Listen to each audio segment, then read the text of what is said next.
امریکہ اور ایران جنگ کے خاتمے کے معاہدے کے قریب پہنچ گئے۔ اگلے 48 گھنٹوں میں بڑے بریک تھرو کا امکان۔ امریکی جریدے ایکزیوس کی مطابق ایران جوہری افزودگی روکنے پر رضامند ہو گیا۔ امریکہ نے بھی اقتصادی پابندیاں اٹھانے کا گرین سگنل دے دیا۔ اب ہرمز کھلے گی، اربوں ڈالر کے ایرانی فنڈز بھی بحال ہوں گے۔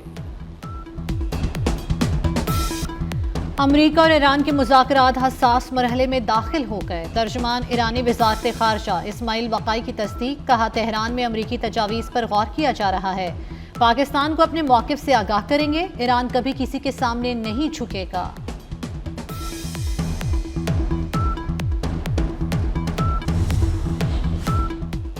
امریکہ کا آپریشن ایپک فیوری کے مقاصد پورے ہونے کا دعویٰ۔ وزیر خارجہ مارکو روبیو کی میڈیا بریفنگ، کہا ایران کے خلاف جنگ کا جارحانہ مرحلہ مکمل ہو چکا، ہم امن کے راستے کو ترجیح دیں گے۔ صدر ٹرمپ ایک معاہدہ چاہتے ہیں لیکن ایران نے اب تک یہ راستہ اختیار نہیں کیا۔ تہران کو مذاکرات کی میز پر لوٹنا چاہیے۔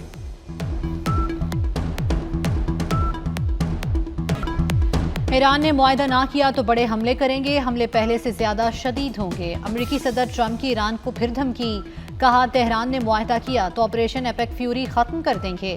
ابنائے ہرمز ایران سمیت سب کے لیے کھول دی جائے گی۔ امریکہ ایران براہ راست مذاکرات کا کچھ نہیں کہہ سکتا۔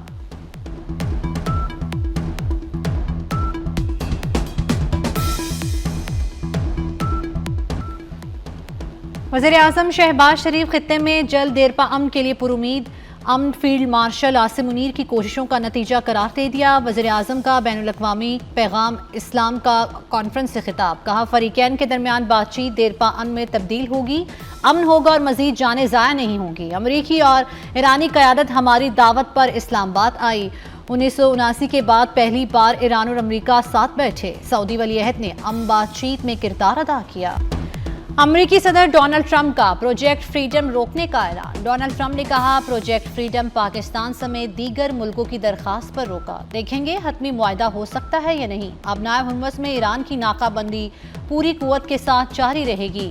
ایران سے حتمی معاہدے تک پہنچنے کے لیے بڑی پیش رفت ہوئی ہے۔ ایران کے خلاف مہم میں شاندار فوجی کامیابی حاصل کی۔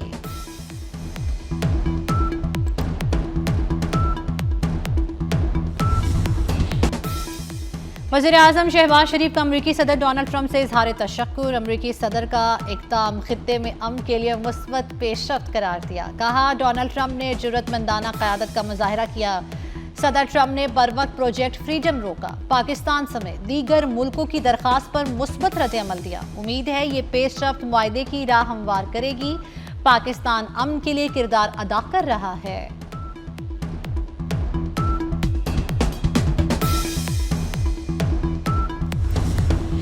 پاسداران انقلاب نے ابنائے ہرمز کو محفوظ بنانے کا فارمولہ بتا دیا۔ امریکہ دھمکیاں بند کرے تو محفوظ راہداری ممکن ہو سکے گی۔ نئے طریقہ کار کے ساتھ ابنائے ہرمز کو محفوظ بنایا جائے گا۔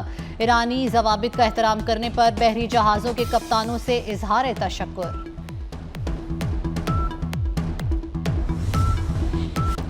چین کا امریکہ اور ایران مکمل جنگ بندی پر زور۔ چینی وزارت خارجہ کا کہنا ہے کہ امید ہے فریقین ابنائے ہرمز سے گزرنے کی اپیلوں کا جواب دیں گے۔ مذاکرات جاری رکھنا اہمیت کا حامل ہے۔ چین ایران کا اسٹریٹجک شراکت دار ہے۔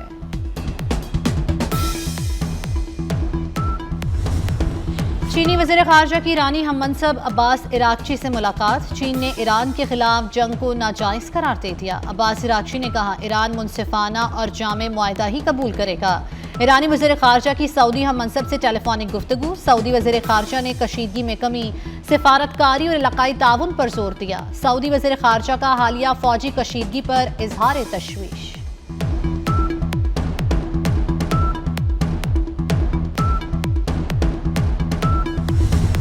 سعودی عرب کا پاکستان کی ثالثی کی حمایت کا اعلان۔ سعودی ولی عہد محمد بن سلمان کی زیر صدارت کابینہ اجلاس، کشیدگی کم کرنے اور تحمل سے کام لینے کی اپیل۔ سعودی ولی عہد نے کہا حالیہ صورتحال دنیا کے مفاد میں نہیں، تنازع کا سیاسی حل نکالا جائے۔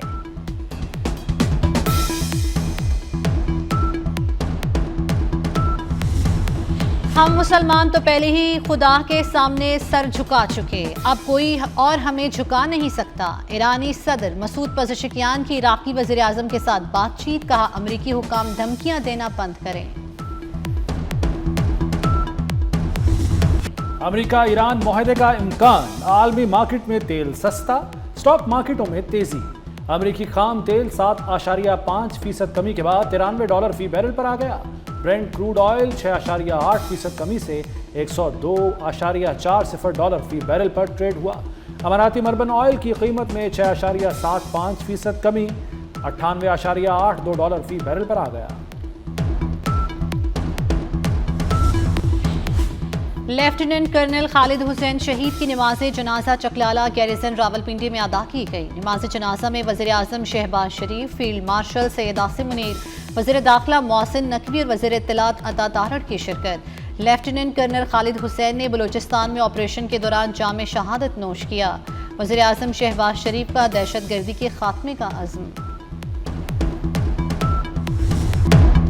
نائب وزیر اعظم اسحاق ڈار نے مارکہ حق کو بھارت کے لیے سبق آموز تجربہ قرار دے دیا۔ کہا، بھارت پہلگام واقعے کا بے بنیاد الزام لگا کر پاکستان پر حملہ آور ہوا۔ فیلڈ مارشل کی سربراہی میں پاک فوج نے دندان شکن جواب دیا۔ قوم نے مارکہ حق میں مثالی اتحاد کا مظاہرہ کیا۔ پاکستان کو کوئی میلی آنکھ سے نہیں دیکھ سکتا۔ مارکہ حق پاکستان کی فیصلہ کن عسکری برتری اور فولادی قومی اتحاد کا ناقابل تردید ثبوت۔ وزیر دفاع خواجہ آصف نے کہا، مارکہ حق واضح لکیر ہے جو ہمیشہ کے لیے کھینچ دی گئی۔ آئندہ کسی بھی مہم جوئی کا جواب پہلے سے کئی زیادہ شدید۔ سربراہ پاک بحریہ ایڈمرل نوید اشرف کی زیر صدارت پاک بحریہ کی کمانڈ اینڈ سٹاف کانفرنس، روایتی اور غیر روایتی چیلنجز کے خلاف جنگی تیاریوں کے تسلسل کو برقرار رکھنے پر زور دیا گیا۔ کانفرنس میں مارکہ حق کے دوران دی جانے والی قربانیوں کو خراج عقیدت پیش کیا گیا۔ نیول چیف کو پاک بحریہ کے جاری اور مستقبل کے منصوبوں پر بریفنگ بھی دی گئی۔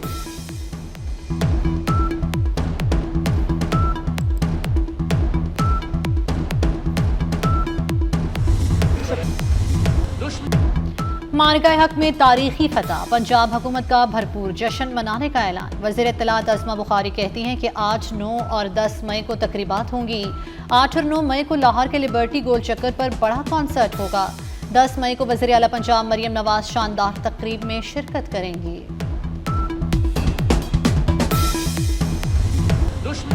مارکہ حق کا 1 سال مکمل ہونے پر اوورسیز پاکستانیوں کا ملک سے والہانہ محبت کا اظہار۔ کہا، ہم سرحدوں سے دور سہی مگر ہمارے دل وطن کے ساتھ دھڑکتے ہیں۔ ہم دنیا کے کسی بھی کونے میں ہوں، ہماری پہچان صرف پاکستان ہے۔ وزیر داخلہ محسن نقوی کا اسمبلی ڈیم کا دورہ۔ وزیر داخلہ کو ڈیم کی موجودہ صورتحال اور مجوزہ توسیعی منصوبے پر بریفنگ دی گئی۔ محسن نقوی کی قابل عمل اور جامع پلان فوری تیار کرنے کی ہدایت۔ محسن نقوی نے کہا کہ توسیعی منصوبے کے لیے جامع پلان جلد تیار کر کے پیش کیا جائے۔ وزیر داخلہ نے ڈیم کے اطراف علاقے کا جائزہ بھی لیا۔ علاقے میں تفریحی سرگرمیوں کے فروغ اور ڈیولپمنٹ کا پلان بھی طلب کر لیا۔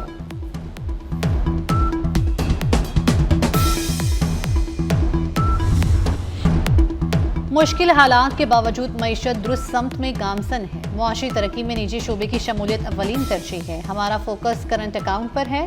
وزیر خزانہ محمد اورنگزیب کا اسلام آباد میں تقریب سے خطاب۔ کا عالمی اداروں کے تعاون سے مالیاتی نظام کو مضبوط بنائیں گے۔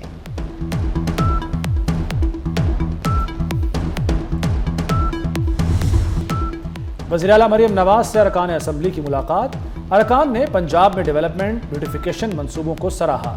پہلی بار دیہات میں بھی صفائی کا مربوط نظام لانے پر اظہار مسرت۔ وزیر اعلیٰ نے جنرل انشورنس کمپنی کے قیام کے اجلاس کی بھی صدارت کی۔ پنجاب لائف انشورنس کمپنی کے لیے 17 پیشہ ور ماہرین کی بھرتی مکمل۔ جرائم پیشہ ریکارڈ والے اب ٹیکسی نہیں چلا سکیں گے۔ آن لائن ٹیکسی سروسز کے لیے نیا سیکیورٹی نظام متعارف۔ ڈرائیورز کے لیے پولیس کریکٹر سرٹیفکیٹ لازمی قرار دے دیا گیا۔ ڈی آئی جی فیصل کامران کے مطابق لاہور پولیس اور آن لائن ٹیکسی کمپنیز کے درمیان معاہدہ طے پا گیا۔